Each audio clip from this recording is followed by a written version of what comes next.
Good morning. This is Penny with Through Glass Eyes. This morning I have Dr. Chris from West Virginia. He's joining us to share his story and so much more. I got a little bit of time to talk with him this morning, and I am loving what I'm hearing, y'all, and you are too. So, Dr. Chris, if you don't mind, introduce yourself. Tell us about what a little bit of how you were before you got infected, what the infection looked like, and what happened after that, if you don't mind. Life. I have a predisposition to anxiety that I've had since childhood, but it's always been managed and manageable, never medicated or anything like that. It's just part of me, I guess, being an empath. I kind of bear a burden of picking up way too much sensory information. And I know a lot of people in the community are neurodivergents as well. So that was me before, but always happy and healthy. I had started a practice and I was 10 years into practice. And my adventure actually began in 2020 when a young girl came into my office. And I'd already heard the terms because, there was so much going on with COVID, the conspiracy theories and all the stuff and the battle back and forth between people trying to whistle blow and people trying to warn about vaccination and the nature of the disease and the origin of the disease. So I was kind of, neck deep and already looking at a lot of that. But I've been familiar with post-viral illness to a degree. I mean, we learned about it in school, and people had their own stories about flus that they had that put them down for years, and then they recover. And but that's all in the background. You're living your life, moving on with everything. It's just in there in the filing cabinet. But this young girl came in 2020, and she was a transient girl living with like a stepfather or something in my community, and that poor girl came in pale white and she had what I call the stereotypical long COVID eyes, dark circles, no life in her eyes. The light was gone and shaking like a leaf. I mean, she just had tremors all over her body. And I came in and sat her down and my staff had warned me like, hey, this one's kind of live wire, take some time with her. So I said, tell me what's going on. She's like, well, I'm a long hauler. And I was like, oh my God. I said, well, I've heard the term, but you don't know until you know. As we all know, you don't know what it's like until you get there. And I tried to listen to her and I said, well, tell me what are your main symptoms? She's like, I'm just crippled with anxiety and panic attacks. I'm sweating uncontrollably. I have the shakes. My legs are giving out from underneath me. And I said, well, let me see what I can do. And at the point, I hadn't done additional training, and that's another story. I had got into a lot more involved training because I had to find a way out myself down the road. But I did what I could for her. I did some adjusting. All of her systems were kind of blown out. Her brain was definitely way over firing. And typically, as chiropractors, we look at the upper cervical, C1 occiput, sphenoid bone, that kind of stuff that surrounds the higher brain stem, and all of it was out. And I put it back in, and I had a supplement on the shelf from a company called Standard Process, which is known as Minchex, which is a neurocommutative. And again, there's a great many neurocommutatives out there, like a lot of us have researched, but it was one that I used on some patients with anxiety. And I gave her a handful of it in a free bottle. And I said, well, come back. And I never saw her again. And I figured, as we know, hopefully I did the best I could for her, but I'm sure it didn't even penetrate the real damage that was going on. Maybe it gave her a moment of relief and then right back into it. And, I kind of was like, wow, that was incredible. And life moved on for another year. And I'll joke with her, and if she's still out there, and if she sees this, I joke and say she was the angel of death because she was a forewarning of what was coming. And what happened was in the last week of August of 2021, I was at a friend's house in South Carolina, having a great weekend and barbecue, and I was swimming, and I did this horrific backflip into the pool at 40 years old, which was pretty ugly to see. But I landed in the water, and water shot up my nose.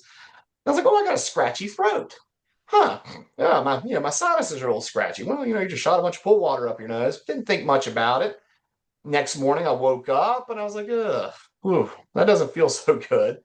Went and gassed up the car, drove 6.5 hours home back to West Virginia. And about the time I got to Wytheville, Virginia, the immune activation was so extreme.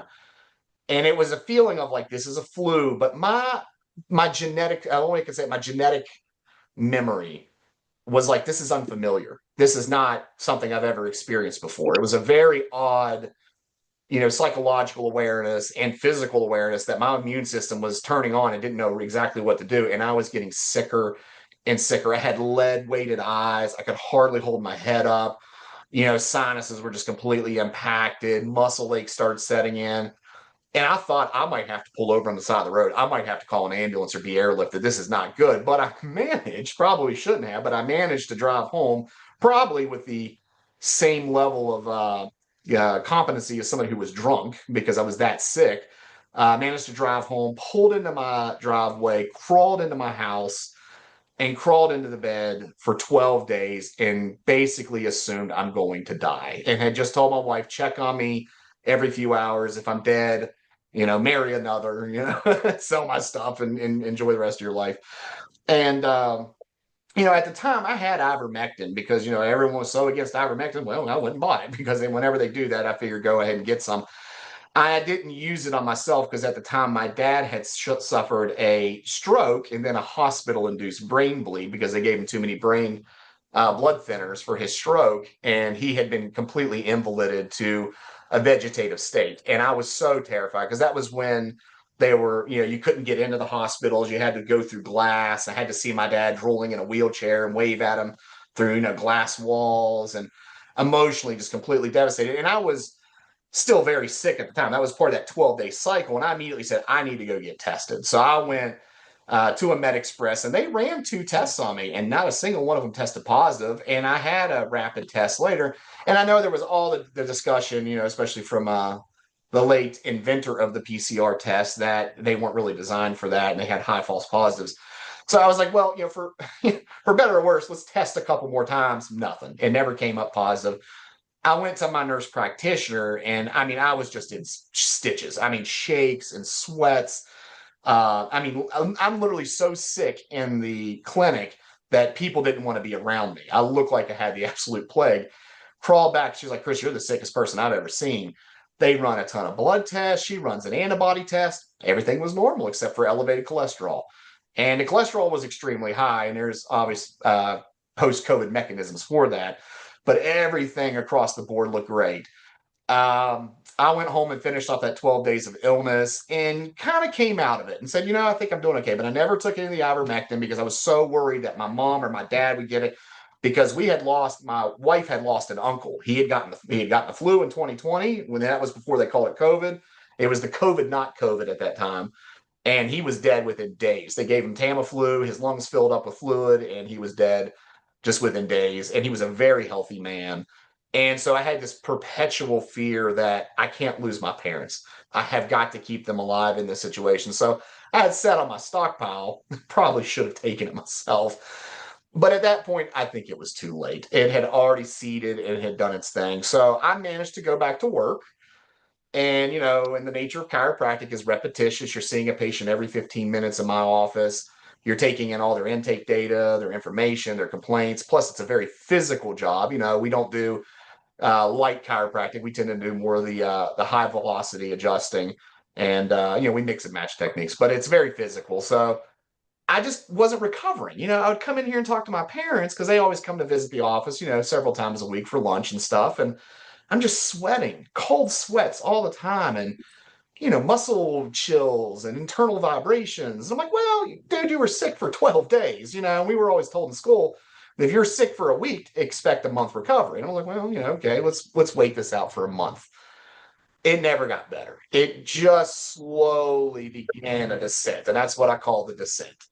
Um, and that descent progressed until 6 months, with it being the absolute peak at my 6 month mark. And at that point, I was already digging into Reddit and Twitter and any kind of online resources like the FLCCC for spike. At the time, all they had was like the spike protein mitigation protocols using star anise tea and black seed oil and NAC and nattokinase. So I had already gotten that stuff and I was hammering it.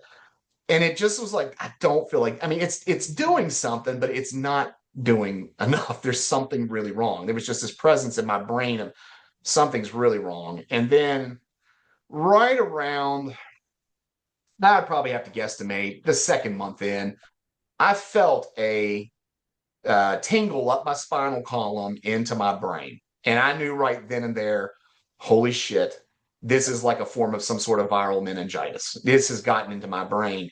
And it lasted, a few hours and then it went away. And again, that descent from that point on became the absolute abyssal thresher that all too many people, unfortunately, are experiencing, which is extreme dysautonomia and neural dysregulation to the point of psychosis. And I maintained into 6 months that way. And I mean, it was just so bad that I mean, people looked at me in the office and they're like, dude, your eyes are black. You have no life in you. And I just kept, hey, everything's fine. I'm going to be okay. I'm going to be okay. I mean, I was really coming apart at the seams. My dad's health, of course, was extremely poor coming out of that level of neurological damage that he had suffered. So I was emotionally not well, which only feeds, as we've learned, only feeds that, makes it worse. And it just became a further descent. And it topped off at 6 months, for me at least. And I would, if I have to rank myself across the board of all the thousands and thousands of long COVID people I've talked to, that I've watched online or lurked on their pages, I was probably about an 8 out of 10, which is horrifying because knowing that there's a 10 out of 10 and an 11 out of 10, like the MECFS types, is mind boggling. To me, it's nauseating to me that it can get worse because I was so gone. Um, that it just, it's forever changed me at that point. So at the peak of it, going back to that, at 6 months in, I think my symptom count was 53 constant daily symptoms that triggered minute to minute. Every minute, there was another symptom, another wave, an envelopment of rippling neuralgia through my body, and then an adrenaline dump, and then, a panic attack, and then all of a sudden tremors, and then like a facial tick, and then it would kind of calm down for about 5 or 10 minutes, and then it was back up again. It was just these constant surges and envelopments is the only way I can explain it, that ripple through my body, the internal vibrations, the changing of the vision, the ringing of the ears, light, sound, heat, sensitivity.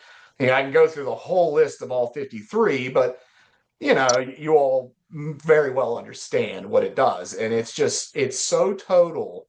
And I've explained this to people now in retrospect, 5 years in, it strips you down to the bone. Your soul is gone, your mind is gone. Any platform of security and safety of who you think you were is gone. Your self-preservation sense, suicidal ideation was extremely high. How can you have 14 panic attacks in a day? Most people in their lifetime suffer 7, and I had 14 in a day after day, day after day after day for 6 solid months, and it's these, explosive, neurological cascades. And it got to the point that I had aethetoid movement. I'd walk down the hall doing the snake-like movement, and my partner was like, bro. And I'm like, I know, it's upper motor neuron damage. And then I started doing like risk. I would talk to people, and as those, that chill of just, oh, here it comes, would start welloping up, my hands would invert, my feet would invert. I'd start doing pill rolling, which is what you see in like people with high brain damage. In fact, my dad had the same with his aneurysm, where you start, working on your shirt and pants because it's just this natural feeling to do, and that's called pill rolling, and it's also a sign of upper motor neuron damage. So my training as a chiropractor, we train heavily in school, very heavily in neurology and neurological disease. So I was like, oh God, here we go. I'm in the thresher of a looping, cascading dysregulation. Now, I am not the ultimate expert because there is so much data now. At the time, there was none. All we had to go on was everybody was walking around in the dark with a flashlight, eating every supplement known to man. And it was so dire because I'd already talked to an orthopedic surgeon who went from being very successful orthopedic surgeon to losing his home, his practice, his wife, his kids, and he was living in his 90-year-old parents' basement. He went from making $500,000 a year to bankrupt, So I knew what was at stake was everything I had built for 10 years.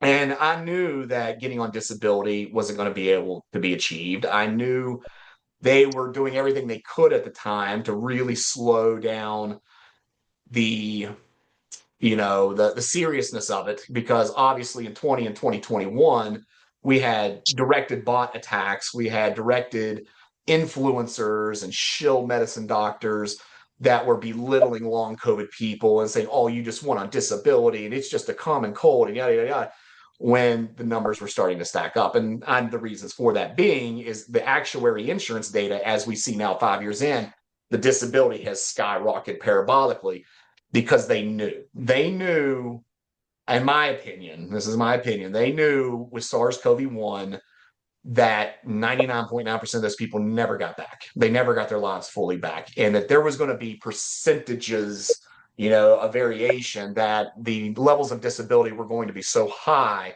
that it's going to bankrupt a system which, much like Social Security, is already overloaded and bankrupted and overweighted with garbage. And as we've seen too, now the insurance companies, now our retail industries, now everything in this country seems to be coming apart at the seams financially. The inflation is up. That it was all hands on deck to deny anything bad is happening, especially from a potentially lab created bioweapon of their own design. So, like I say, I touch on topics that are I would say taboo in this, and it's because I have a great vengeance and a great distaste for what has happened to so many people, especially children and the people that we've lost on Twitter and Reddit who couldn't handle it anymore, who just couldn't take it. And understandably why. It is so extreme and so intense and so demoralizing in every element of your mind, body, and soul that some people, there is no other choice, and that to me is horrifying. Hence the reason why I'm, like I told you, I'm camera shy and I have a lot of anxiety, but I feel this is important to let people know and not gloss over one iota the absolute depths of the severity of this in people. So there you go. Absolutely. Absolutely. It's absolutely devastating. Um, I was a chemical lab technician prior to getting sick, and I loved it. I absolutely loved it. I've been doing it for 15 years, and now I work from home. I was blessed to get an at-home job. It just so happened. I'll tell you a little bit about my story. In April of 2020, I found out I had colon cancer. And then my first infection was actually in October that year, but it just felt like a cold. It didn't really do anything. I felt like I had a cold. I felt better afterwards, and it was just a couple of days. But in January of 21, that infection that I got then, I couldn't barely walk for 6 days. And afterwards, I had the lingering body pain that it was just a little bit, just slightly. This last July, I now have an electric wheelchair. It's very hard to walk long distance. I've had a couple good weeks though. I've been walking. I haven't been using it. I don't know what happened. I'm very grateful. And then I woke up this past Sunday in a crash, which kind of, we all know how those crashes just change things. I was Absolutely. really hopeful. That was the best I felt for 2 weeks. I mean, in 5 years, those 2 weeks. And I was like, oh, maybe something happened. I'm going to start feeling better.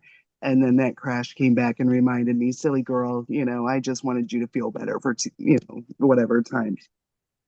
You had talked about, I'm sorry, the rolling hands, the pin rolling. And I didn't know this was a thing, but I notice a lot that my hands do this a lot. Yeah, you twist in Yeah. and you fold in on yourself. Yeah. And That's I often didn't, a, that's often a sign of upper motor neuron lesion or I mean, that's just a general term for upper motor neuron damage, meaning from the central nervous system, things are not well. right. Well, and that starts this other. I had to switch to my primary care physician and stuff. And when I went to her, I was like, "What do you know about long haul COVID?" She said, "I'm gonna be honest, I don't know anything, but I'm willing to learn for you." That's Mhm. why I stayed with her. But that was the first doctor in 5 years that admitted they knew nothing, but will learn. Yeah. That's what I'm impressed with. I've had a lot of doctors that I go in and I start telling them what's going on, and I get that blank stare. Mhm. How many people come to you and say, and I'm not saying a specific number really, but how many people do you see that go to doctors that get that blank stare, that come to you and say, "Oh, thank goodness somebody can relate with me. They believe this is what's going on." How do they come out feeling knowing that you're there for them? and no. Well, okay, well, in general, in our area, um, we're really blessed. It's a small area, okay? So, we still have that self accountability to patients, okay? We're not in a big city where everyone's just a number and it's just another stranger every day. Uh, our patients are our neighbors. They're our family members. Everyone's related. They're aunts and uncles and cousins and brothers and sisters. So my practice, I can't phone it in. I can't just, line people up like an adjustment mill and just, oh, whatever, and push them out the door. I have to be held to account to quality care and doing the best I can and researching every disease. And I mean, if someone comes in with a new disease, I'm immediately already pulling it up. I'm using AI, I'm using my computer, I'm on my phone. I go home in the evenings and look up stuff for another hour or two, to just try to get a handle on what's going on, suggestions I can make for them, resources I can point them to. We have got really good practitioners, and a lot of them understand uh, the illness, I guess, in general. But the problem is and we learned this in chiropractic school, the Rockefeller model of medicine, which is what we're still seeing to this day, and we're seeing the demise of it in real time. It's really falling apart, which they told us in school we were going to witness, and they were soothsayers. They knew it was coming, that it was trained on symptom management, and that's not for everybody, because there are beautiful institutions out there, and there are beautiful researchers and doctors that are dedicating their lives to uncovering all manner of illnesses, including long COVID. But the problem is I think the condition is just so beyond the understanding. For us, it's, oh, I got a cold and a flu. I'm better in 2 days. You'll recover. Eat some more vitamin C. Take some rest. Here's some pain pills or whatever. It's gone beyond that. It's gone down to people are going to have to understand genetic triggers. They're going to have to understand deep metabolic cascades, whether it's the MTFHR cascade or the COMT cascade or the glutamate cascades. And there's so much that is involved in this total damage with people. And it's so varied. Everyone's different. A lot of us have very similar experiences, the overarching, oh, I have dysautonomia, I have POTS, I have this. But when you really start, and that's what I've seen with myself and my recovery, and I've seen with patients that are coming to me with a lot of other issues, long COVID related and not long COVID related, is there's so many things that are completely overlooked because our minds as practitioners are demoralized. The entire medical industry is so exhausted. And you have to remember, I've got a nurse next door. She's had COVID 13 times. She's a gastroenterology doctor. She's had it 13 times. She has her own plethora of problems, plus her own financial problems, plus her own life problems. The human machine and brain has gotten so beat down, and care has become so centered around profit by the nature of it. And that's, I don't necessarily think that's always some evil conspiracy. I think it's just the nature of humanity, that the high science of the human body and the mind sometimes gets cast aside for, well, I'll check on you now and I'll see you in 6 months, and then you're kind of left on your own until you go back to the doctor, and then the doctor is just kind of demoralized because they've had a bad day, or they're exhausted, or they have post-exertional malaise, which they don't fully understand themselves. So long story short, we are familiar in our area. A lot of people get good care. I think our doctors try to do everything they can. I don't think a lot of dismissal. I think there's a lot of helplessness. I think doctors are just kind of like, try anything and everything because we don't know. Go see me, go see Dr. Chris, go see somebody who suffered it. Research, take anything and everything that you think might help. And I think that's, the desperation of the medical model that's currently breaking down, because, everything is really coming, I think, to a head, that our models and our understandings are very antiquated, that we need to better understand neurology, better understand metabolism. And like, for me, I'm walking around sick as a dog. And because of the immune dysregulation, because of the gut biome dysregulation, which doctors aren't trained in, chiropractors are, homeopaths are, natural providers are, you understand the gut brain axis, you understand the HPA axis, all of a sudden I'm realizing, wow, at least 8 of my symptoms are because I have candida overgrowth. and it's gotten into my muscles, and it's also feeding into the inflammation that I have and feeding into the damage and dysregulated side of my brain, because when candida dies off, there's 70 neurotoxins that are released into your body. And I'm constantly going through a state of, growth of candida and die off, which was adding another layer. And that's, again, with chiropractic, we talk about the onion peel effect, or the club sandwich effect. You have all these things that are making the sandwich, and you're trying to peel them off one at a time.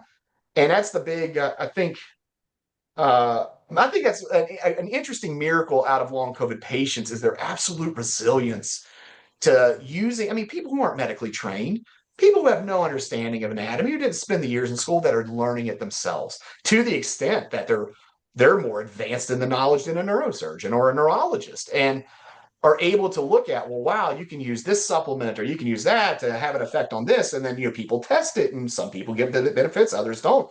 But, it's really become a crowdsourced discovery in every way. And, so we've been fortunate. Again, my nurse practitioner was just helpless.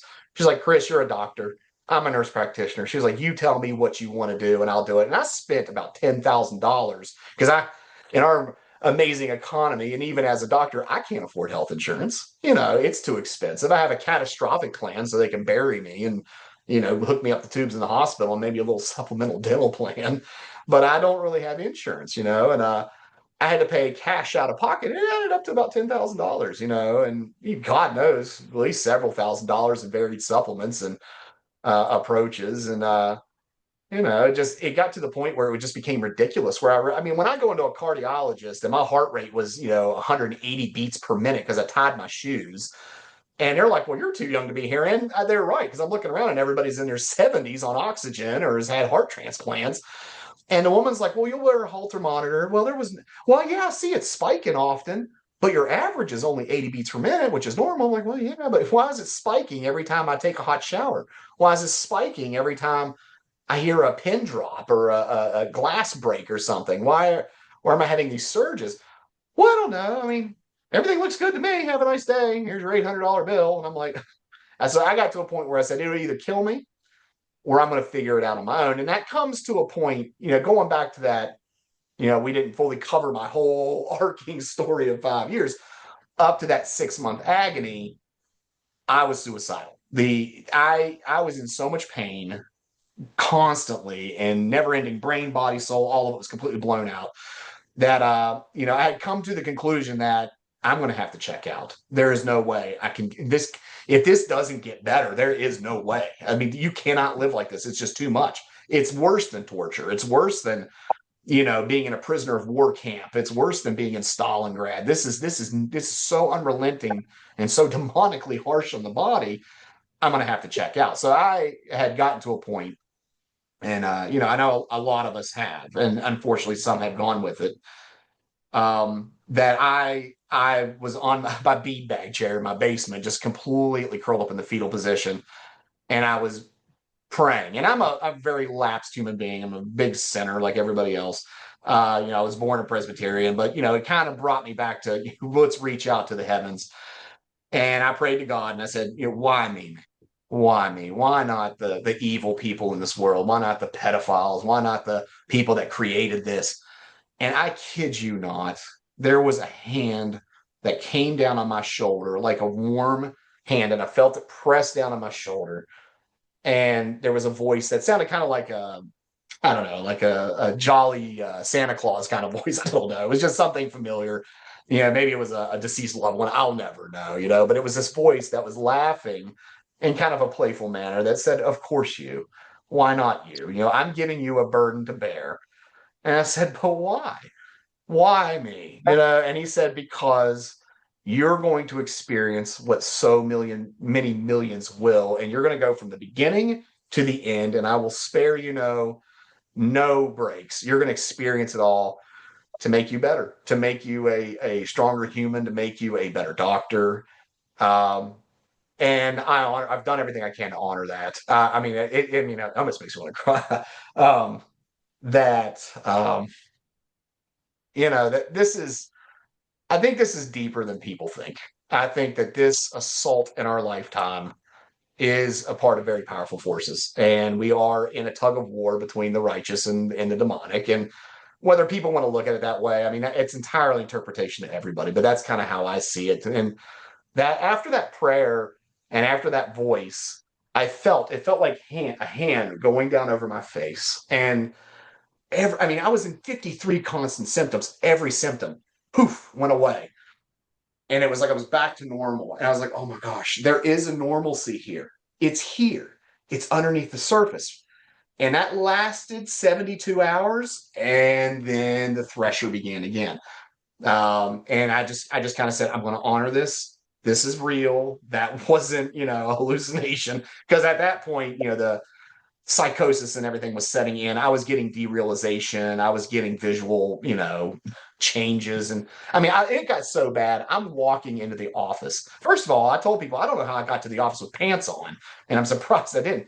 I had no idea what I was saying to people on a daily basis for several months after that 6 month period. For like month 6 to 9, I was in a state of kind of a delirium and dementia to where I don't know how I got to work. I don't know how I drove there. All I know is that my adjusting is so ingrained in me through training and through repetition that was running on autopilot, and people were getting better. They weren't complaining, but I couldn't remember faces. People in the hall looked like two-dimensional paper cutouts, like they were like walking in the hall. And I'll be honest, when I was in college, I had some fun. And I've been in those places before, and I was like, "Wow, this is like full blown hallucinations." But it was horrifying because you're walking through the hall, and the halls are all distorted, and all the angles are distorted, and people are walking, talking to you, but they had no faces. And when I would try to communicate them, it was just inside out and backwards. And one thing that I noticed, like when people get brain damage, dementia, strokes, whatever, there's always that risk of people losing their inhibition side of their brain, depending upon where that area of the brain is. And they might say something horrific. They might say something perverted, like a Tourette's or something. They'll say something completely unrestricted. And I worried so much about my dad with that while he was recovering from his aneurysm. And I'm in there talking to patients, and I'm like, I feel like I've just said nothing but horrible things, like grotesque things to people. But I'm like, well, nobody slapped me in the face and I didn't get any lawsuits, so I must have been normal. And I'd have to ask my staff. I have a really good receptionist who was with me through thick and thin that I was like, you keep an eye on me. I am not well. And she knew. I mean, she was like, I'll do everything I can for you. She'd always have me like a hot tea in the morning, which was kind of a comfort thing. She'd have music therapy was a big part of that early management for me. So she would always have Malsoft music or lo-fi music playing in the background or classical music to just get me into a rhythm, to tame me somehow, some way, which it actually did work. So all the Malsoft music creators out there, I owe you my life because that music, for whatever reason, was so rhythmically soothing that it got me through a lot of those, waves and crashes and surges of absolute debilitation. So, Absolutely. I had my down point actually this year was mine in June. I really was mentally the lowest I've ever been. I couldn't bring myself out. I didn't know what was going on. And actually it was a stray cat that helped me. Um, I took her in.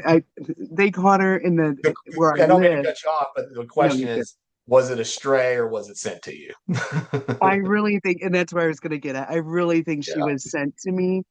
And the very next day, I had a 4 hour Christian concert. I just played my playlist and I sang. And through all of this, and a lot of people, I used to go to church faithfully. I went every Sunday, pretty much every Sunday, unless I had to work. And I really haven't been to church in 5 years. And a lot of people are like, hey, Penny, that's your biggest problem. I still have the faith. I still talk to him. He's still here with me. He still helps me because I look to him and say, hey, is this what I need to do? Because I'm a helper and I don't feel because I run a nonprofit. We help thousands of people in our community and surrounding communities.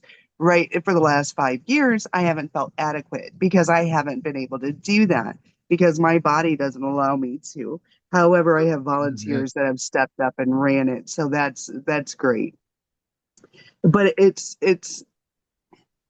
about finding a purpose when you go through all this and your body changes and your life changes. What do you do? What do you do? And then you talk about people that they're losing their homes, their savings. Absolutely. Yeah, It's and absolutely those stories are by the millions. I mean, and again, I follow these like channels. Homestead Journey's one that I follow on YouTube, and she does a lot of these like TikTok collages and YouTube collages. I mean, people without long COVID now are completely blown out. They're financially blown out. I think we were just kind of the canaries in the coal mine, and of course, we have a an affliction that drives it more. But you're right. Everyone I think is losing purpose because of being stripped away. I mean, stripped to the bone. And I mean, they rated this disease as like one of the top 10 worst human afflictions ever experienced. It's got a lower quality of life than stage 4 lung cancer. And, and yet it's just kind of like, get back on that horse, get back to work, Um, the people that are going through this to any level. I mean, the 10 out of 10s, the MECFS, the POTS victims, the dysautonomias, the nuclear packages, the ones that got all of it. They're the strongest human beings I think that have been forged in human history. I mean, there is nothing like this. I mean, other than extreme torture and murder. I mean, I can't think of any disease that rolls without end that's not necessarily fatal, that seems to be by and large for a lot of people, this never ending cycle. I call it explaining it to patients, for me, when they wanted to know really what does it feel like, I said, guys, it's like being in a riptide. You can see the shore and you see everybody on the shore having a great summer vacation, and yet you're pulled out in a state of absolute panic by a tide that you can't control, and you get churned into those symptoms, churned into the flare, no matter whether it's a major flare or a little flare, and any level of this disease. I mean, just one symptom alone is enough. That you're being churned into this riptide, gasping for air, gasping for life, trying to have your feet touch the bottom of the sand, trying anything to claw onto to find out who you are, where you used to be, what are you going to be in the future, and there's nothing there to really give you any sense that any of that's coming back. And then you get thrown back onto the shore, and then you're gasping for air, and you're like, okay, whoo, I had a few good days, I had a few good weeks, oh, I had a good month, and then the riptide pulls you back, and then you're back into the churn again. And I mean, what pathology does this? I mean, look at all the diseases. And I've got some autoimmune patients, fibro patients, and some autoimmune patients. They're like, it's similar to me, not quite as bad. They're like, I get into my crash, I get into my funk, I get into my whatever, and I've learned how to live with it and manage it. And there's certain things I can take to kind of stave it off. But you kind of go through this period of, well, it's gonna suck, and then it's not gonna suck. And then this is just your life on repeat. But long COVID, by I think the neural dysregulation side of it, because you are your brain, you are your cognition. That's the high philosophy of chiropractic is that the innate intelligence of your electricity, for lack of a better term, your neural conduction from up to down to bottom up. We say above down and inside out. Your neural conduction, at least in B.J. Palmer and D.D. Palmer, our founding fathers' theory, was the source of all dis-ease, because the difference between a living human being and a dead human being is one has the lights on and the other one doesn't. And that when the neural system is dysregulated, all systems along the breaker box switches of your spine and throughout your cranial nerves and throughout your spinal nerves, all those organs will slowly become less innervated with nerve conduction, and then there can lie disease. They're partially right. That's not the entire story of the human, condition, but at the same time, when your brain is blown out and your nervous system is blown out, and especially your autonomic nervous system, the automatic system of your body that runs on autopilot, all function, all metabolism, all cycles, all everything, these thousands of complex cascades, when that goes, there's nothing left. You are gone. You are in. And the thing is we're not dead. We're having to piece that back together, piece by painful piece. And it's to me, it's remarkable. I don't know if they made it that way. I don't know if they targeted it to be that way, or if it's just a consequence of the nature of the disease. But my God in heaven, I mean, of all the diseases I've studied in my life throughout my career, And some of the ones that, they would give us lists in school, like these are the ones you really don't want to have. And they would show us examples of it. You'd be like, oh, those poor, awful people. And then, God, they're suffering. I'd look back and I'm like, other than like locked in syndrome and like burn victims from head to toe, and acute radiation poisoning, like the guys in Chernobyl or some of those insane radiation cases that have happened over the years. I can't think of many people that suffer harder. And You know, I'm you're sure that's bring, debatable. I'm sure that's debatable. That's why it's in the top 10 and not number one. But it's just like, holy moly, I mean, I tell people openly, it's demonic. It's the most insane experience. And for those that crawl out of it, God bless you, and don't stop helping people. I mean, don't just walk away because you're better. I mean, have a battle buddy, be there. I still have battle yes. buddies. I've talked to thousands of people on Reddit and Twitter, and I give them my 2 cents, and I try to tell them what I've taken and what I've used, and I know that's a dime a dozen. Everyone's got their cures and their things, but it's just being there, just listening to people that are in the fetal position in our house, because it takes a village, and our village is a very strong village, and our village is the most loving, intuitive people I've ever come across as well. And I don't know if it's like because maybe a lot of us are neurodivergents or empaths, or I don't know if it's hitting people that are just that have higher function. Your athletes that are super athletic and have the great cardio, and then your people that are very brainiacy, that are very into their minds and always doing and doing, and type A type researchers and doers. It seems like they're the ones that get slammed the hardest. My patients that are, I won't say lower functioning, they're just different functioning. They don't run on that kind of high octane engine. Like, yeah, I got COVID 17 times. I still can't taste or smell, but everything else is fine. And I'm like, why is it? It seems like all the people that are high achievers and high sensitives and high brainiacs and high rate and people with the higher radars or the higher physical states are just completely decimated. And I've heard it said that it's because we have more ACE2 receptors in our body, that we have a lot, something like that. But it's like, oh my God. Well, Like I tell mom, why could I just been like dumb and normal and not have to get hammered so hard on my brain? and it's funny that you said that you were talking about comparing COVID to other illnesses.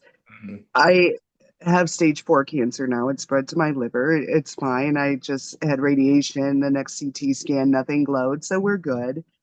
But I always told the doctors, I'm not scared about the cancer. I'm not worried about that. They got that under control. It's this long haul COVID. That's what I'm scared about, because you have those feelings like, oh my God, this is the worst I've ever felt. One day, you go into another day, it's like that. You go for a whole week, it's like that. Nothing changes.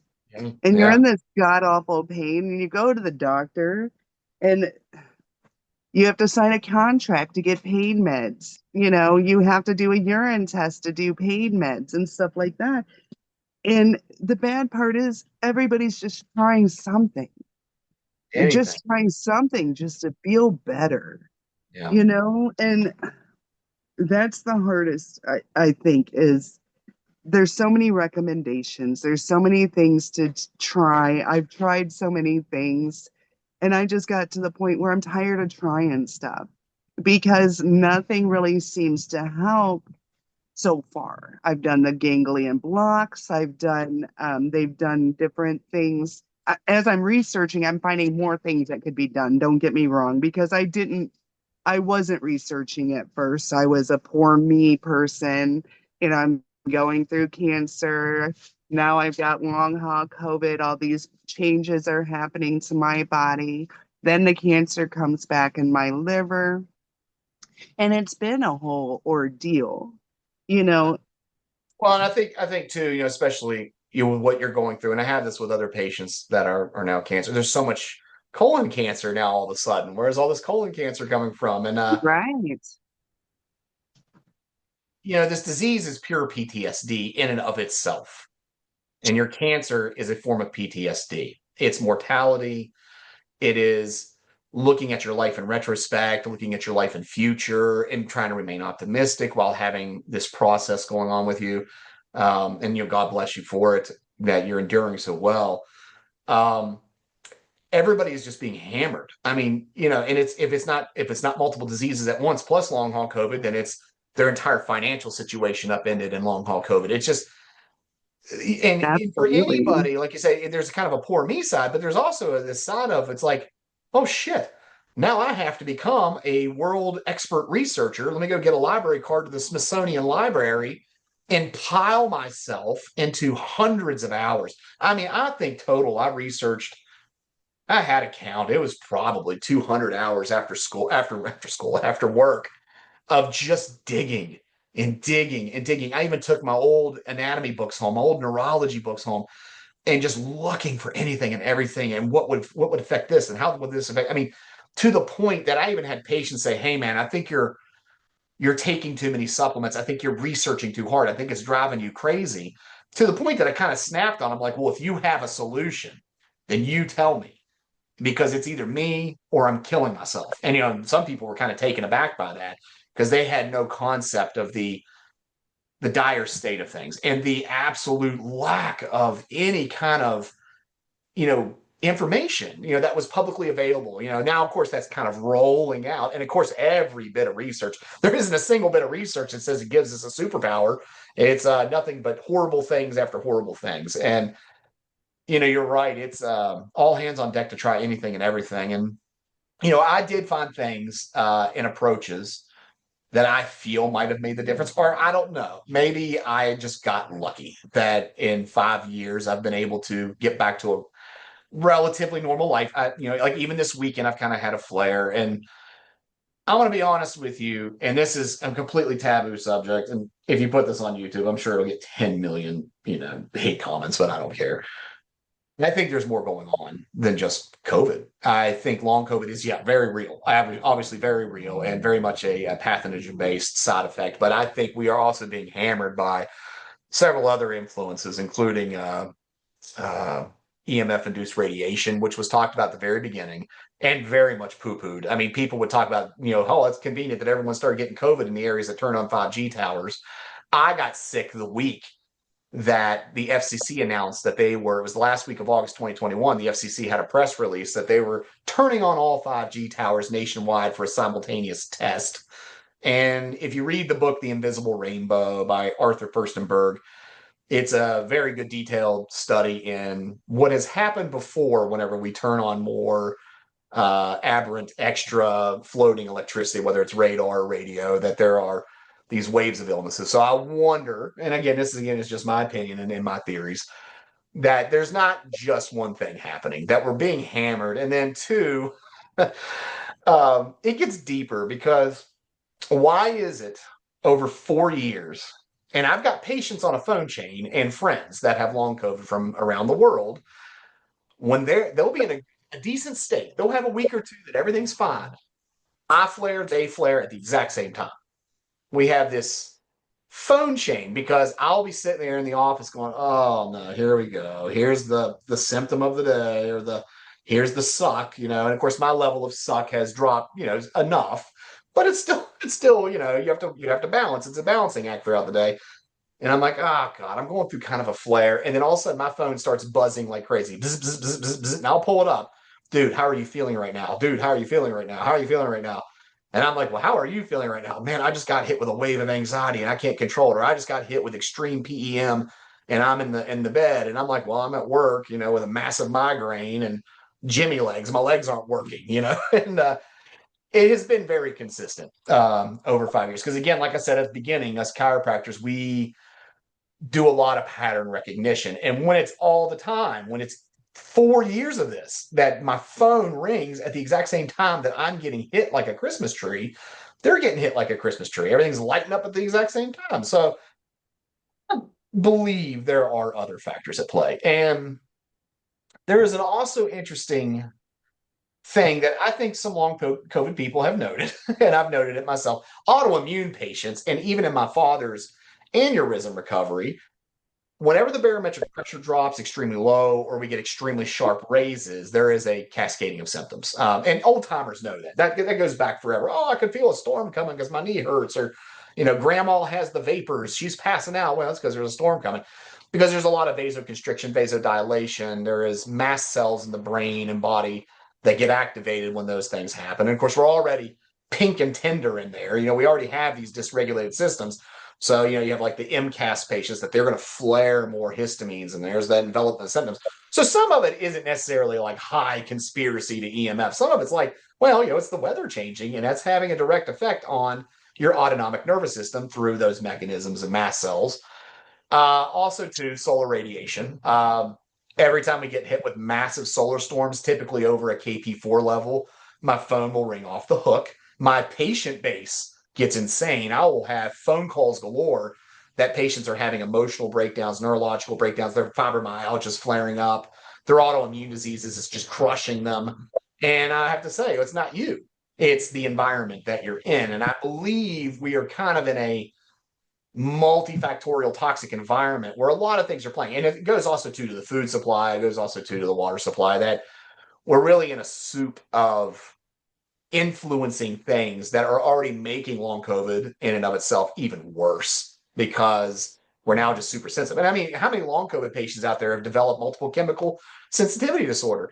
I used to have ladies come in my office and we'd have a tart burner in the back, with some fancy Christmas smell. They'd pass out in the front door.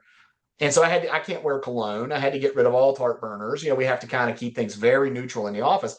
And for years, I never understood that. Well, yeah, and then I found out, then I started getting sensitive to where I'd walk into a room and smell a frequent fragrance or something, and it would throw me out. So again, there is so many, not just the core problems of long COVID, but there's all this extra stuff that's just, feeding off of itself over and over and over again. So I know it goes a little deep, but that's just kind of where I'm No, that at with my observations. I'm just seeing so much of it all the time. And, people have to understand there are some very brilliant researchers out there that are showing that our sun situation on this planet and our magnetic field situation on this planet is changing. And there's an absolutely. increased amount of UVA, UVB, UVC. There's also an increased amount of ions that are coming down. Gamma, I think the last solar storm we had, they said there was more gamma radiation or extremely high levels recorded, like way more than the norm. And that's going to have an effect. Those ions are going to trigger your calcium ion gates in your brain. They are going to trigger portions of your hippocampus and your brainstem. They are going to also trigger mast cells. I did some deep diving on the effects of barometric pressure and solar radiation on the states of a mast cell. And for all of us that are very dysregulated in that, it's just more gasoline onto the fire.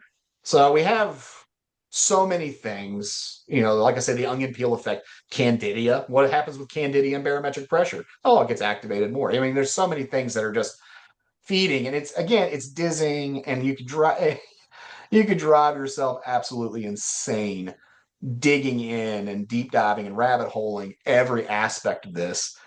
But at the end of the day, for anybody, I didn't mean to go on such a far tangent, but anybody No, you're fine. that's enduring all of this, my God, you are just the toughest people ever. You really are. And I respect highly. My respect for long COVID patients is, I mean, I've said this to people on Reddit, and I'm sure some Redditors might read this. They might have heard this post before that I've said. We write legends and mythology about heroes who suffer far less. Achilles and these guys in the Odyssey and the Spartans and all these magnificent adventures and quests that people have had. That Alexander the Great, they got nothing on you. Absolutely nothing on the amount of suffering and rebuilding that you've had to do. It's legendary. And that, I think, maybe one day in history, maybe 1,000 years from now, there'll be a chapter where they're like, wow, those people have really endured. So Absolutely. And as you're talking about a superpower, I'm waiting to wake up and be like Spider-Man or something. But yeah, I'd like to what learn is the a second language or play classical violin, but I can barely speak English these days. So yeah, right. Same here. And oh Lord, I always tell people though, making jokes, because again, I don't know anybody else around here, and anybody that I know doesn't know anybody else with long haul COVID. So it's been a challenge to hold friendships because I can't be there like I was before. And it's been, I think that, I think that that's probably it's not the hardest as far as to handle with your body and stuff, but mentally, I think that's part of what causes that mental is because your friends are disappearing. Your whole life is in a spiral.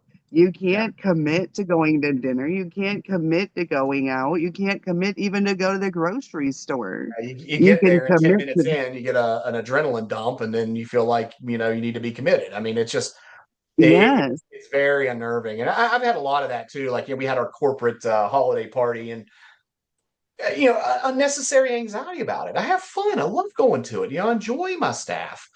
yeah, But it's like, I'm there and I'm just like, well, I don't feel that great. Like everyone else is having fun and I'm over here just making sure I'm holding it together. And it's easier nowadays. I mean, obviously, a lot of it is, I think, PTSD trauma. I think, I'm reliving constantly the intensity of that first year and a half, because, it was a year and a half of that extreme agony. And then the second and third year was a whole nother nightmare. And, I know you had mentioned talking about abandonment, and that was one question you wanted to talk about was, how was your family and how was the people around you? Is that something you want to go into? well, and I was going to ask you because you mentioned your wife. How did she react to your symptoms? I mean, Absolute total support, and no understanding, good. no understanding of it. I mean, she takes, my word for it because of my position in education and everything like that. But I mean, just absolute love and support. I mean, how many times did I cry in her chest? How many times did she find me on the floor having tremors or micro seizures and just weeping like a sobbing baby because my emotions can't regulate anymore? An absolute saint. I owe everything to her. And I told her, I said, honey, this is a powerful test of when we get older, Yeah, and, God forbid you have a stroke or something. I will take care of you, because you took care of me. And I love her to death for it. She's just an absolute doll. Mom and dad were very supportive. My dad, who went from, for lack of a better term, a vegetative state, is now living a relatively normal life. And a lot of that oh, too, I'll good. also attribute to long COVID victims and their suggestions, like things like methylene blue. Put my dad on methylene blue, and his cognition exploded to the extent that his neurosurgeon and his doctors and my sisters were like, "What have you put dad on? He is completely different human being." And I said, "It's all neural. It's all neural repair. It's neuroplasticity. It's anything and everything we can shove into that juicy little brain of his to nourish it like fertilizer." And it made dividends. I mean, to the extent that mom's neurosurgeon cried and said, "This does my heart good." And I said, "Mom, he says that because he sees the end result of his surgeries. Most people are in nursing homes. Most people don't know who they are. Most people are in horrible states of disability. And here comes dad, and albeit dad has some, cognition issues. They're mild. We can manage them very, jokingly and stuff. But dad went from being completely unable to speak, I mean, basically locked in syndrome, staring at the ceiling and not being able to move any extremities, to the man's been to the Bahamas. The man's been to Virginia Beach. We've been Awesome. graced to have more years with him. And, that was happening all during my illness. We were both sick together. So I'm like, well, if that guy can be as tough as this, then I need to be as tough as him. Um, but yeah, with the support, the family, mom and dad were very compassionate. Dad, of course, is like, "Hey, son," this is when he was very bad off. "Hey, son," he looked at me, "It's all up in here." And I'm like, "Yeah, Dad, it is. I've seen the Harvard PET scan studies that showed our brains look like Swiss cheese with inflammation all over them." So, and he laughed. He's like, "See, it's not that bad." Like, oh my gosh. So he had a sense of humor that would help pull me out. And I had a very Absolutely. supportive staff, except for one thing. And this is a very common thing with long COVID patients: the abandonment. Okay. So here's the abandonment. And medically speaking, I didn't really suffer the abandonment because at a certain point, I just stopped going to doctors. I just don't care anymore. I'm going to use all of my training and my natural supplementation to maintain my own blood pressure, maintain my own things. And I've done fairly well with that. Either only going to get me to the doctor if it's like, "Hey, you need an emergency appendectomy," or "You're having a heart attack." um, I've kind of walked away from any kind of intervention with modern medicine in this regard because it's just too much. It's too dizzying, and there's too many avenues to nowhere. But as far as the abandonment, didn't suffer it medically, but I did suffer it in practice. I was at my absolute weakest. And my father had just been admitted to the hospital. We thought he was going to die. And a trusted office manager of 12 years decided to take that opportunity because she knew my mom, who helps keep the books for my practice, and she knew me especially, were so blown out and so far away from focus on the practice to embezzle about $38,000 from me. And Oh, that's not unique just to me. I mean, I tell that story on Reddit. If anybody sees it, I'm like, oh, I've seen that guy post that. But everybody suffers it. And whether it's a divorce, I mean, I've talked to a girl that has POTS. She's a nurse. She has POTS disease. Actually, I got three nurses that have POTS disease post COVID. One of them, her husband took the opportunity to leave her and take the kids. Same thing too with that orthopedic surgeon that I had talked to in 2021. How many people are left? Their families are just like, "Oh, shake it off, you're faking it," da, da, da, da, da. And they're left in their own misery in their houses. They're left in their own internal mental miseries. It's endless. It's almost kind of like it's a part of the package. And chronically ill even before long COVID. Like I said, with the mammalian instinct that we tend to leave the sick and lame behind while we want to go live our beautiful lives and our YouTube adventures of, oh, I'm going skydiving and I'm going to go to Mexico. And all the while, your friends are slowly getting left behind.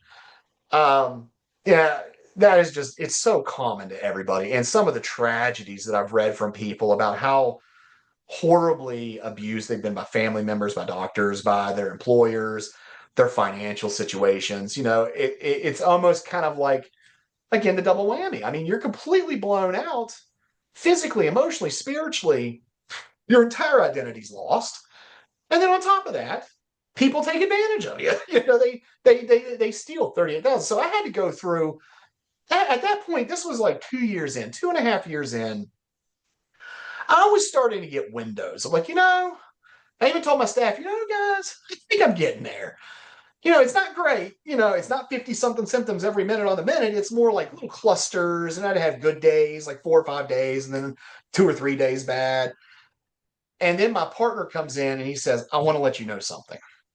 I ran a secret audit and investigation. In fact, he actually told me if he could run it, and my dementia was so bad. He told me, and I completely forgot I even told him that I authorized him to do it. He was like, something is up. I don't trust her. There's something going on. Can I do an investigation? So he was working with police behind the scenes. He was working with staff behind the scenes. And I come up and I'm like, I'm feeling better. You get there. We're looking up. The supplements are working. And that particular office member wasn't in because she was missing like insane amounts of work. She missed like 60 days in a year. And there's reasons for that she was engaged in. And I said, well, I know she's not here, but at least she isn't stealing from me. And my receptionist started crying and pulls up this binder about this thick and drops on the table. Was like, you think that's the case? And I was like, she's been stealing from me for a long time, hasn't she? And they're like, yeah, since about 12 years, your entire practice. And oh they open it up, no. and I had attorneys look at it. I had police look at it. They're like, dude, it's slam dunk case. She's embezzled you for probably closer to $40,000. We're able to recoup about 28,000. But that trigger alone, that the walls closing in on me, oh God, it sent me for a relapse like you wouldn't believe. It knocked me back down to almost constant chronic symptoms for about 3 months. I mean, anxiety attacks all the time, panic attacks. I mean, I thought I had to go home and lay catatonic because I thought I was going to have a stroke. It was just the betrayal, and of course the range of motions, and you don't regulate well. The volume switch and dimmer switch doesn't take you from that. I mean, I just went straight to murder. Like we were going to just do this. I'm just going to go out in a blaze of glory. And I had to bring myself back down and bring myself back down and bring myself back down. And again, you're not regulating well. It's just overfiring and it's just hitting me. And I'm just like, what is, I drank, and this is funny. I went home and drank an entire bottle of vodka, just hammered it. Just like, I don't care what happens. If this puts me in the hospital, I'm ready to go. This is it, and I just hammered a bottle of vodka. I didn't even get drunk. I was wide awake. It had no effect on my nervous system because the adrenaline was so high, because the neurotransmitters were so in control that there was no effect of alcohol on my cerebellum. I mean, it didn't even go. It went right through me. And I had to endure 2 years because our court system is so amazing in America these days that something that's a slam dunk case takes about 2.5 years.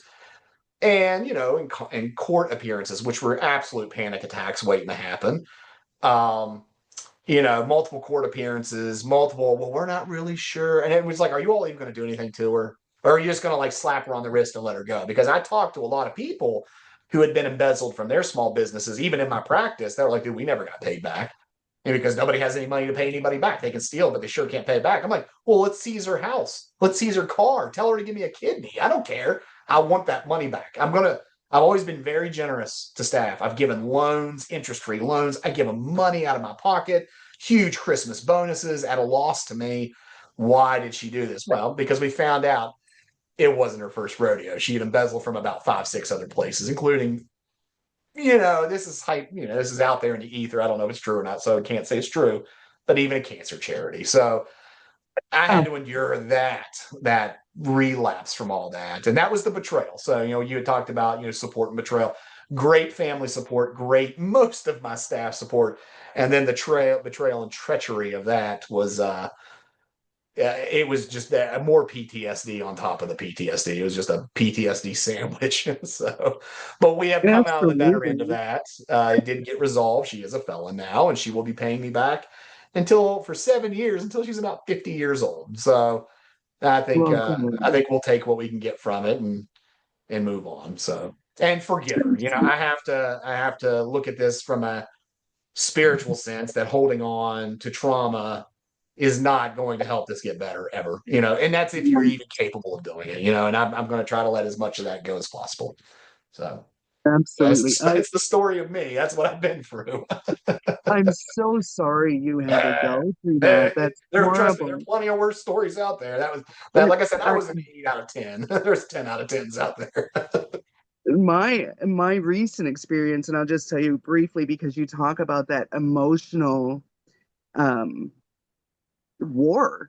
That's what I feel like. It's a war because you want it not to be so excited or so, and then it just blows up and you have no Yeah, control. yeah, I yeah. went to the hospital about 6 weeks ago with chest pain, and they gave me morphine when I got there, and they gave me morphine before I left. Just got home, and I get a phone call from my bank. It was the bank's number. She's like, I'm from the fraud division. Are you in Miami, Florida? I'm like, no, I'm on my couch at home. She's like, there's somebody in your account. Long story short, I gave because she said I had $120 in a bank. That's all. Somebody just blessed us with $100 for groceries. That's what I was worried about, right? These groceries, this $100. And this lady was like, "Well, I've got to set up a new account for you to do for that to happen. I'm going to transfer money to your Cash App, give you a different a card to put it back on." Again, I'm not thinking except for here's my $120, my $100 for groceries. I just got home. That's where my focus was. Needless to say, somebody inside the bank, I'm saying within the bank because they went through three accounts, put about $38,000 into my account, filtered it between my savings, my checking, $120 got taken out. And with my permission, they transferred it on to a different Cash App card. I didn't know what I was doing. I was worried about my money, my emotions. Normally, I would have caught something like that. I was so scared like never before. Like that's Your stomach. $100. That's my Yeah, groceries. This is yeah, this is what's happening to me. And I got so super. Even when the police came, I had to make police reports. I filed with the FBI. Everything you can imagine, I filed because for yeah. one, I don't understand how from within the bank or somebody somehow filtered money through three other accounts that we've had accounts for 25 years. The only reason I know that because they were 5-digit account numbers, right? So I couldn't stop this. I was crying. I even reached out to my doctor. I said I need something to help me stop crying. Ativan. Yeah, any Oh Valium, God, it Ativan, was something. horrible. Yeah, yeah. Oh, it's a. Needless to say, the bank came back and said I owed them money, and I'm mad. I'm mad as heck, and I've gotten that's a one thing that this problem. whole thing has done to me is I don't answer the phone anymore. I don't answer mail anymore. I I'm mean, not all the anymore. pertinent mail comes to my office, including my own personal finances and stuff. and I'm fortunate. I'm a 44-year-old man, baby, because it's running a practice is very complicated. There's a lot of financial ins and outs about it and stuff, and that just escapes me because I'm like, look, if it wasn't for my mom helping me with my books as a 44-year-old man, baby, I wouldn't be paying taxes. I'm just like, I would just do whatever. And there's a lot of that going around, but I've gotten to the point where that isolation is almost now self-induced. Like after all that I've experienced with this, and there's, like you say, those triggers that create that spiraling, uncontrollable vortex of, you know, endorphins is what it is. I mean, it's adrenaline, it's dopamine, it's serotonin, all in dysregulated states. It's glutamate, it's all those things. Um, I just now I'm like, nope, you can't. I even told people. I told my staff I was getting a little burned out. We were just getting overwhelmed with work. I looked at my staff and said, I'm not seeing any more than this many patients today because you can't make me. I'm not going to do it. I'm 44 years old. You can't make me. I've been through more than all of you guys put together. Leave me alone. And they're just like, okay. And I'm like, so I've really gotten to that, like, petulant baby, like stamping, like, you can't make me, and you can't make me answer the mailbox. I've got a P.O. box somewhere. I probably haven't checked it in months. I don't care. I've let so many things just go. It's all after this trauma, after this extreme, and those who know. I mean, obviously, the ones that are going to listen to this are going to know. There's a certain point Right, where you're evolved. You're beyond it. If you come out the other end of this thing, you are going to be entirely different human being. It is going to form you. It can either break you or it can forge you. And if you come out the other end, and God, I hope more do, you're going to be so elevated. And the only people that I would say have a relationship close to this would be like combat veterans coming back from war, and people who have suffered extreme trauma, people that have survived car wrecks where their entire family died, that kind of extreme, combat victims where their entire family was killed in a bombing attack or something. You're at that level. You are at the absolute pinnacle of human mental and physical endurance, and everything else is going to become very unimportant to you. Um, which is a good thing and a bad. It could be either way. You can make it a good thing or a bad thing, to where you can become self-destructive, or you can kind of become the ascended master. You can get to this point where you're like, I fought the dragon and came back. And because of that, I now see with a larger perspective for human suffering and human compassion, and as well as identifying. I mean, now I'm able to identify narcissistic behavior and sociopaths because she worked with me for 12 years and I ignored that. And now I can smell it on people. Now I can really scope out who is worth being around me. I don't right. owe anything to anybody anymore. I give to who I want to give to and who I love and who I want to endure with. I don't You trim the fat in life really quick after this. So, Absolutely. Absolutely. I don't know how you couldn't, you oh know, yeah, to really. to go through everything we're going through. And Yeah. I haven't been on Twitter, but I will go there next. Like I said, I just found out about Reddit and I'm reading the stories and I've been posting on people's comment, as they comment, I'm like, hey, I have a YouTube channel. Let me interview you. And then somebody was like, I really appreciate what you're doing, but do you have to post it on every single post? I just want people to know that there Yeah. are others No. out here, that Yeah. we're all in the same situation. We may not have the same symptoms, but we're here and we're making it somehow through it. And we're going to make it through it, not to give up hope. And that's the hardest part because how do we give them hope? One of the things I was going to ask you in your area, did you, and I know you said it's a smaller area, did you hear of long haul COVID clinics in your area? Yeah, there was one over in Huntington, West Virginia. It's a mixed bag of at least getting the diagnosis. I've got a POTS patient. She was at least clinically diagnosed with POTS.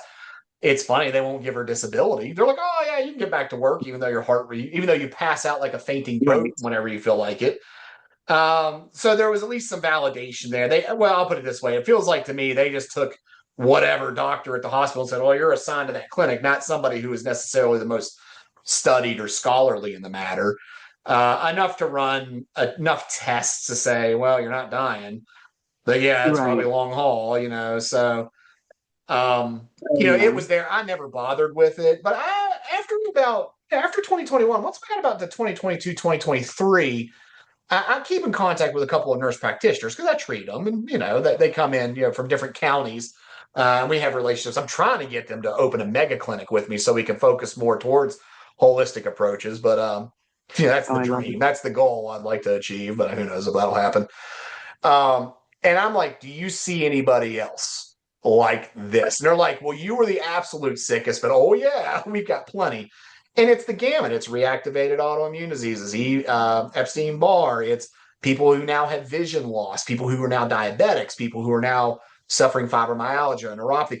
So there's like an Absolutely. endless amount of people that are walking around bearing the dings and dents of COVID, and now living a life of, well, here we go, managing something. And like I say, it may be a dozen symptoms, it may be two symptoms. The nuclear people, I'd say are obviously smaller because you're looking at bell curves, right? And the nuclear ones you're just not going to see. In fact, I had a patient come in. I knew her in high school, a friend in high school, and I hadn't seen her in many years. And she came in to get treatment, and she was like, "Well, how's life been?" And I was like, "Do you really want to know?" Because my patients have heard it ad nauseum. I mean, literally, I'm glad I'm at a point now that I don't talk about it incessantly because I'm sure it was annoying people. But I said, well, here's the truth. It's been awful. It's been a 4-year, 5-year long midlife crisis to the level of hell and back. You're lucky I'm still here.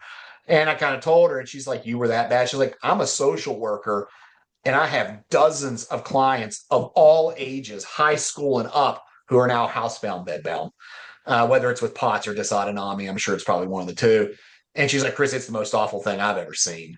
She's like, they are just so sick and they are just suffering so bad. And when they talk to me about how bad they are, they're just out there forgotten. I'm like, well, yeah, they're so sick they can't get in. If you get in a car, I explained to her, I said, look, if you get in a car that's sick, the amount of stimulation and symptoms just from getting in the car will cause a crash that could potentially last forever, but might suck you down for 2 or 3 months where you're in agonizing pain. So, and many of them are just incapable of driving. I mean, because you're driving like you're drunk because your Yeah. depth perception and your mental cognition are so blown out. And tons of people here with brain fog. Come on, my gosh, tons of people. And brain fog is the cute term. Tons of people here with memory loss and cognition problems. In fact, I had a guy come in and he's like, "Hey, I need to talk to you. You were bad, weren't you?" I said, "Yeah." And this was just a couple months ago. And he said, I can't remember anything at work. I'm having a hard time remembering names since my last infection, which was several months prior. So I told him, take lines, main and methylene blue, get back to me. And he came back. He said, thank God, man. He's like, that really helped.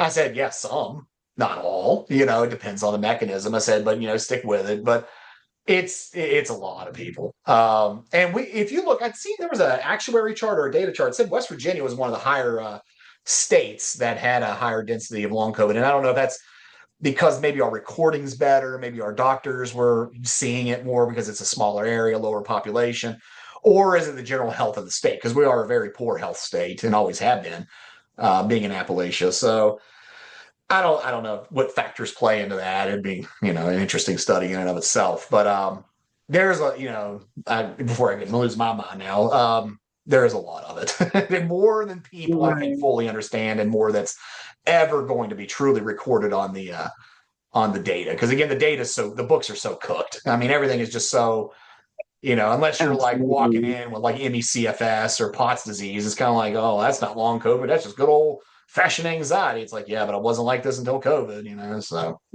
Right. Absolutely. So I have that fear of the brain fog due to the job that I hold and just because of all the things I want to do. And what I find myself, and I don't know if this was, I'm gonna look into that methylene blue though, most definitely. But I yeah. find challenging games or stuff like that to do when I'm not working to keep my brain strong. Because I feel like as soon as I don't do that, I'm gonna forget everything. And on the days where I'm not doing any of that because I just don't feel like it. I can definitely, that's when I have the brain fog. That's when I have, oh, you said that to me. And you were talking about how you see people. I see people and I know them because their faces are familiar. But other than that, I can't remember anything else, how I met them. And I used to be a soccer coach for 10 years. I worked in the plants, I worked in the schools, substitute teacher, PTO. So when I see these people, it's really hard for me. So what I've learned is when they come up and say, "Hey, Penny, how are you?" hey, how are you? And I do my best to make it sound like I really know who they are, just because I don't want to feel, I don't Hey want to there, feel that, guy. Yeah, yeah. how are you today? Yeah. I Hey, don't fella. know, but I hate that. Well, That's probably the biggest thing that I absolutely hate because my memory as far as people, it's gone. I don't remember a lot of who they are, and maybe it's because I've secluded myself.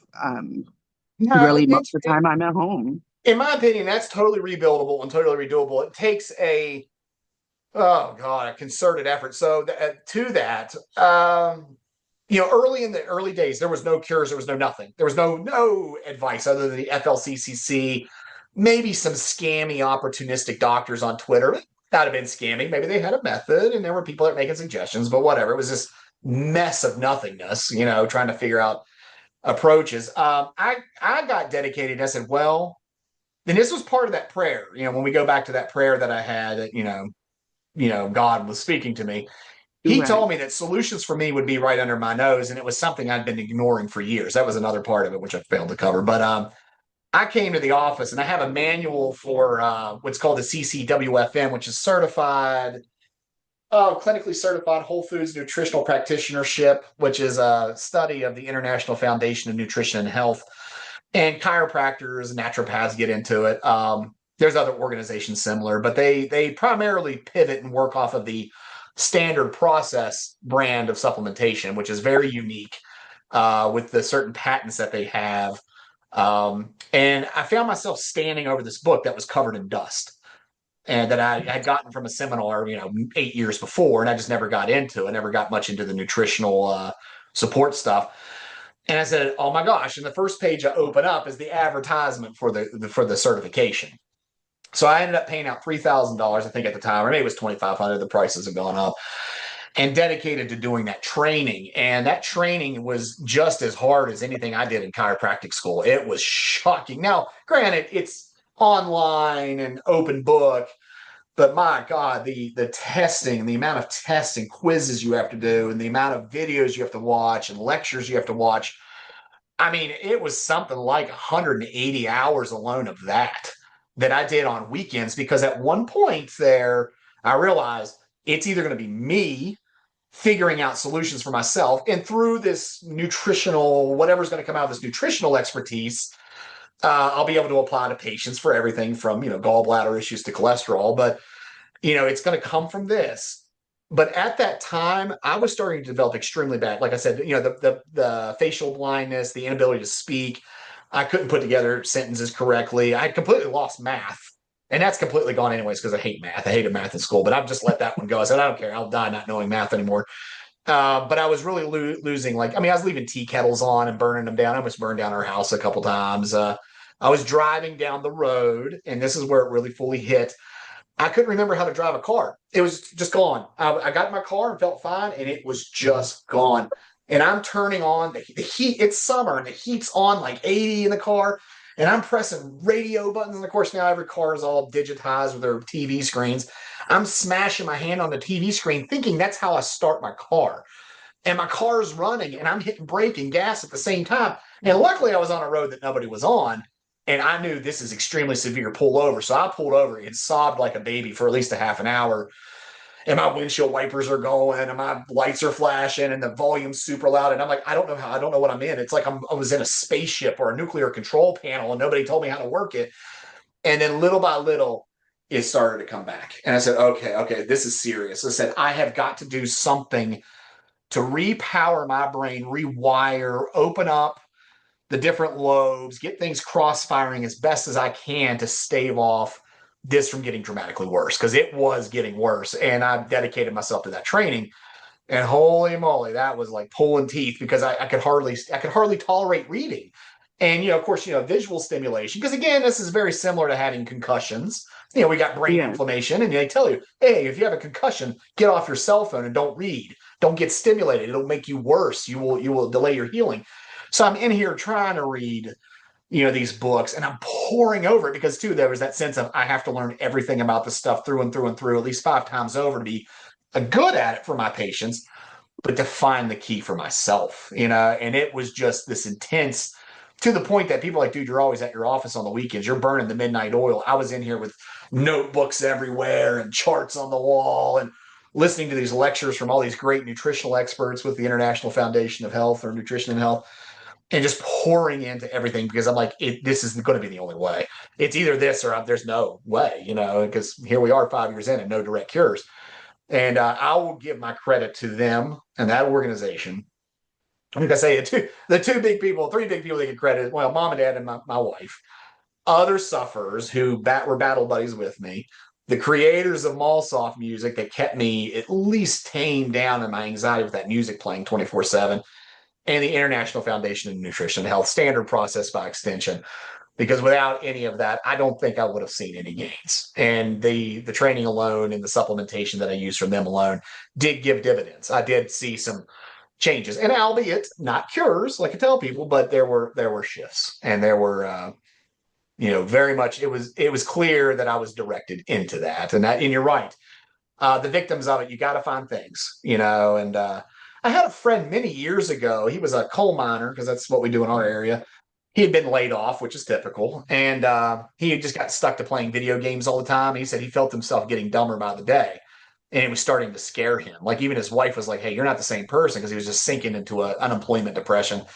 And I walked into his house, and he had like a high school chemistry book and a high school algebra book and a trigonometry book, and he had a geography book.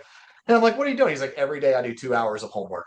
He's like, "I have to." He's like, and it's making the difference. And I realized right then and there, like, this is the key.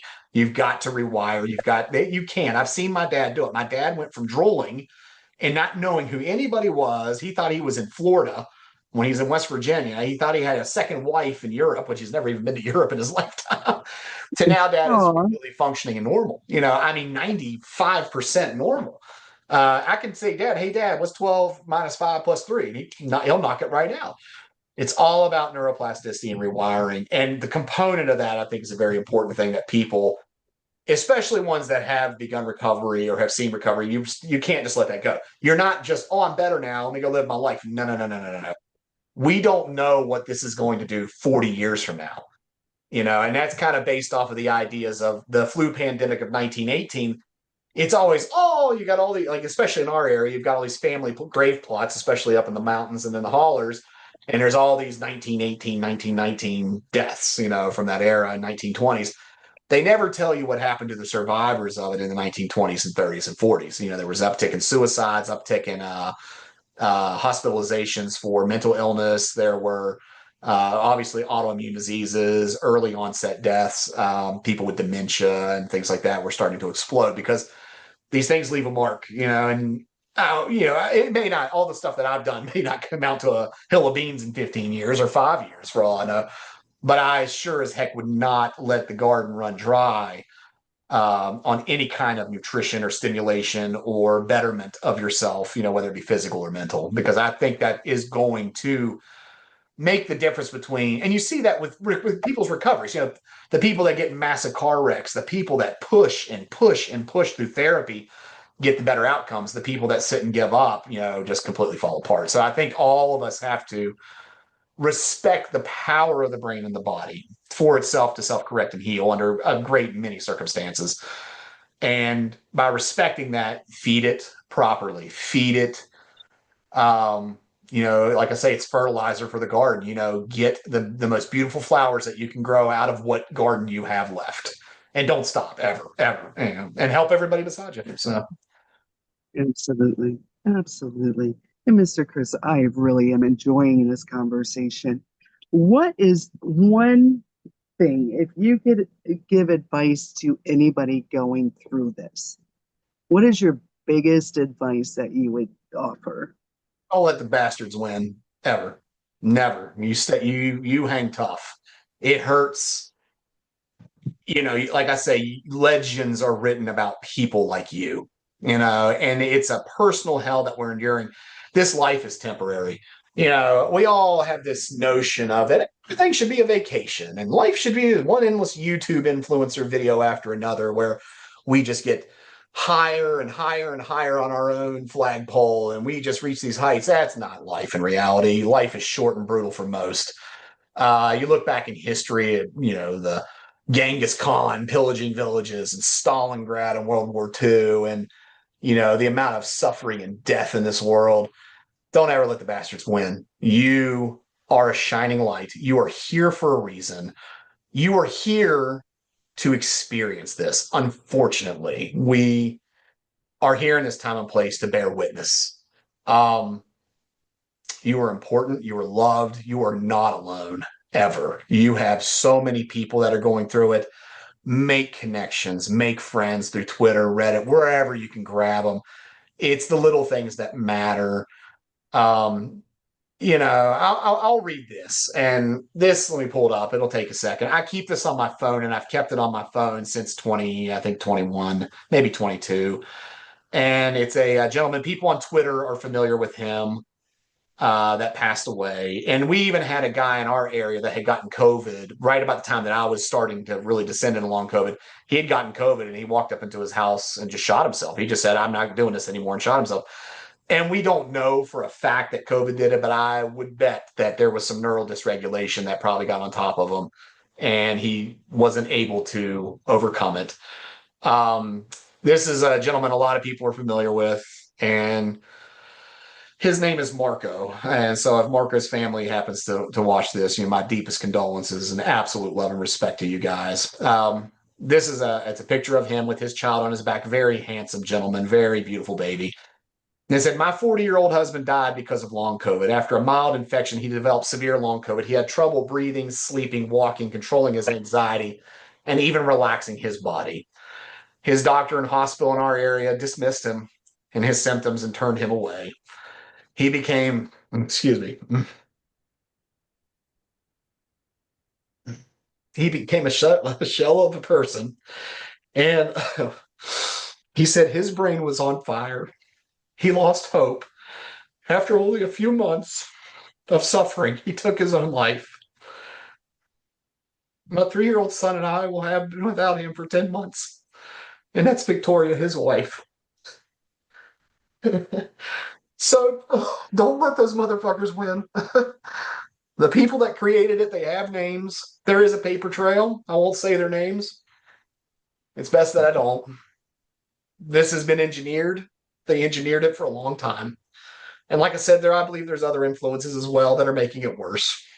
We are living in a planet that is on the cusp of, I think, great revelations. I think we are here to bear witness to it. Don't want to get too religious in that fact, but we have to understand something. This is not a righteous world. It's not. It is a world, and if you look, in Christianity, this is the devil's playground. And we are, I always use the analogies. We're hobbits in the Shire. We're just trying to get along. We always want to live our short little happy lives, make the best out of it, make connections, have memories, hopefully pass on and go to the next life or be with our ancestors, whatever that may be. But in this life, don't give up. Do not stop fighting. Okay. There's too many. Too many are gone. And, you know, seeing them still disappear to this day, you just wonder, how could you reach out? I've lost patients to suicide. That wasn't long COVID related, and I'll never get over it. I always wonder, did I say enough? Did I do enough? Was I there enough for them? And hopefully, out of this conversation, in the the concise nature of it, and in some of the madness of it, and some of the tangents that I run, hopefully there is something you can latch onto. And I'm around. I prefer not to let everybody know who I am because, like I say, I have limited parking lot. And there's about 20, 30, 60 million, however many million struggling. But I am online. You can reach out through her. And if there are people that do need just to talk, just to text me on Twitter, text me on Reddit, I'm there, and I'm always poking in where I can and giving my 2 cents where I can. And we love you. We love every one of you. You're very much respected in my eyes. The end. Dr. Chris, thank you so much. Thank you so much You're for welcome. being here, for being brave enough to come speak to me and to put your story out there and what you do. And I really, I really appreciate and admire you for going through that, but not just settling for, saying, hey, I'm going to continue to help. Because a lot of people might get over it and not help. And I think it's very And important those that we people too, I continue to think understand why about they do. others. Yeah, well, the people that do walk Absolutely. away, I understand. It's so traumatic. You want to grab a hold of Yeah. whatever's left, and you want to go back to, and I finally got back to skiing, and that was a big relief last year. I love skiing, and it's not even really the skiing that I love. I love sitting on the lift in the quiet falling snow, and there was a magic that came back, and I've seen some miracles, and and I've seen great things, and I'm glad I'm still continuing practice. I'm glad I didn't give up. I've been able to intervene in some people here at the office and really make a difference, and you know, um, I think we all need to understand that this is unfortunately for a reason. And, it may not be revealed to us until the end. Maybe when we get to the other side, we'll, get the fast pass into heaven or something. I don't know. But, Right. we are a large community, a large family. Reach out to anybody and everybody you can. Love the other chronically ill, the people that suffer from mental illness to physical illness. Um, it's a unique world we're living in, and it's not a paradise always. So, but I think that's the beauty of it too. Is through this, the love shines always. So, Absolutely. again, I Absolutely. mean, if And there's anything else you want to talk to me about, I know we didn't really talk about solutions because I know those are a dime a dozen. I and kind of at had this point, yeah, I know that everybody's different and everybody's looking for that magical answer. And I just, like you, I don't think there is just a magical answer. no, I there. have noticed that eating cleaner is helping me feel a little bit better on days. So Sure. I have found that food intake is definitely a big aspect to that too. Yeah, yeah. Things that I would say, I mean, again, without getting into like supplements for people to tear down and put their desperate hopes onto, I won't do that. I will break it down like this: look for co-infections, candida overgrowth, Epstein-Barr, Lyme disease. Those things have been talked about a lot in the Reddit space. Very, very important to do so. Um, look at like glutamate levels, look at adrenal fatigue, look at your HPA axis. There is a particular supplement, and I'll name this one from Standard Process that is called hypothalamus PMG. It's a protomorphogen, which is part of their awesome products that they have. That actually had a very big impact on me with my heat intolerance and my chronic migraines because obviously my hypothalamus was not happy. It was very inflamed. And there were dividends from that. Cure? No, absolutely not a cure. But it definitely shaved some misery off it. Onion peel it. Never stop looking for the next thing. And there are easy things to do. Mast cell activation syndrome. You don't need to get a tryptase test and all this stuff. You don't need to blow yourself out going to a bunch of doctors. There's a great website and podcast called Bendy Bodies. All respect to those people. There's a doctor named Dr. Theo Herides, who's a mast cell expert, probably one of the foremost in the world. I learned a simple trick from him that I now use in the office almost every day because it is shocking the amount of people that are struggling with these things, which is just a simple scratch test. If you're in a flare, scratch your arm lightly and see how red you get. If it starts flaring up pretty red within just a few seconds, you'll likely have mast cell dysregulation. And then again, to manage mast cells, there is a wonderful plethora of things you can do to take the edge off. No cures. You're not going to get rid of it, but you can really get that under control. Look at your histamine intolerances. Look at your mold exposures. Look at your liver toxicity. There's a certain trigger point that we learned in my training. Third intercostal space underneath the right clavicle. If it's super hot and tender, if your liver is tender to palpate, chances are you have a sluggish liver. Your phase 1 and phase 2 pathways are sluggish. There are a plethora of supplements that can actually improve that, everything from NAC to beta col to milk thistle. I mean, you can do certain things to flush the body. Certain supplements too for the adrenals. Those are all over, Amazon, but trying to identify individually what are your onion peels, what are your sandwich layers is very unique, and it's going to be an adventure for everybody to figure out. But by pulling off as much of that extra shit off of your body, you're going to get something out of it. And it's going to vary for everybody. Some people are going to get, major dividends, and some people are going to get more manageable improvements. I think through that, and here's the thing I'm doing. I'm 5 years into this, and I finally, for whatever reason, sometimes a terrible doctor to myself, decided, you know what? Maybe the reason why I've had chronic anxiety my whole life is maybe I'm positive for MTFHR and COMT gene mutation, because apparently that's really come to the surface in public knowledge. And I guess what's the guesstimates? Maybe 30% of us have it. I'm like, yeah, of course I have that. I'd be the unlucky one. So I'm currently searching for that myself. In fact, I'm going to do the test here when we get off and get it mailed in. There are certain things that you can look at that might really take some of the edge off of this. And any improvement you get, even if it relapses, you can see the difference. There is an improvement that can be had. You'll get glimmers and glimpses of relief. Every flare will pass. You just have to endure them while you're going through them. And, really seek, beautiful, soft things. To me, in those early days in the thresher, I use terms like thresher, riptide, vortex, the abyss, the event horizon. We all know what that feels like when you're there, and long COVID, especially neuro long COVID types, feel that unfortunately way too much. To me, again, soft music, if you can tolerate. I know not everybody can handle the sound toleration, but if you can handle music, the most gentle, soft tones possible, because there is healing in music. There is rhythm and pattern in music that I believe has a deliberate, direct effect on how your brain is going to rewire and heal. Do everything you can to pull the inflammation off.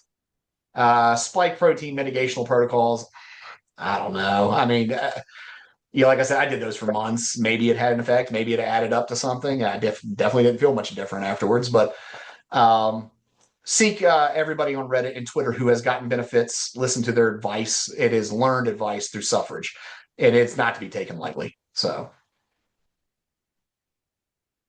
Thank you so much. And I'm writing those down. I'm going to make a list and well, and as you're hopefully put them so, with because you. now you're connected to me, you feel free to talk to me anytime you want. So, I truly appreciate that. I truly do. And Dr. Chris, I thank you so much for your time. I'm going to go ahead and end the video, and then we'll go ahead and talk a little bit more, okay? hey, now to say one last. Oh, did you end it? Nope, not yet. So to say, No, we love everybody. Okay, love you too. I love the suffers. God bless every last one of you. absolutely. Thank you.